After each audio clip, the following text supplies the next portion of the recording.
బా ఈ బాక్సులు 3 ఉన్నాయి కదా, ఈ ఆరెంజ్లు 4 ఉన్నాయి. ఈ ఇది కూడా ఒక బాక్స్లో పెట్టాలి.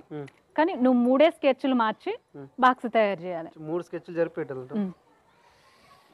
సరే నేను గేమ్ స్టార్ట్. అయ్యో మర్చిపోతున్నా, 500 బెట్. పయ్యలు కూడా పందేమైనా. ఇప్పుడు రైకల్ జాతర ఉంది, జాతరకు చీరనా లేకపోతే అమ్ముకు గిట్లా బొమ్మలు కొనొచ్చు, అందుకే బెట్, లేకపోతే బెట్ పెట్టపోదు. సరే నేను ఇలా కొట్టుడే. అయ్యో మధ్యలో పిల్లర్ ఎటువైంది? పిల్లర్ లేకుంటే ఇల్లు ఉంటుందా? ఇట్లా కాదు, ఒక డబ్బా అయింది కదా. అది నువ్వు అదేంటి ఇంజనీరింగ్ అయితే మాత్రం పిల్లర్లు పోయకుండా ఇల్లు కట్టేస్తావు. ఇంజనీరే కడతా మరి.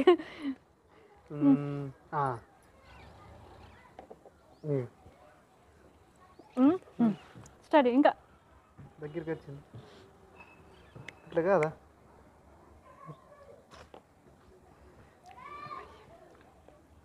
మంచిగా ఆలోచించు, మంచిగా ఆలోచించు.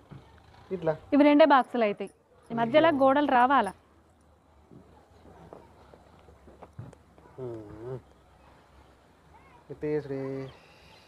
మూడు స్కెచ్లు 3 సార్లు మార్చాలి, గేమ్ ఓవర్ అవుతుంది.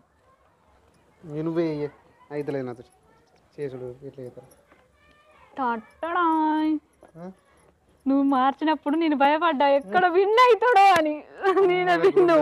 ఇక్కడ వేసి పెట్టినా 3 బాక్సులు అయినట్టే, 1 2 3 అయినాయి. నువ్వు లెక్క పెట్టుకోలేదు. ఈ 2 ఇక్కడ పెడితే అవుతుండే. అయిపోయింది, నేను చెప్పిన.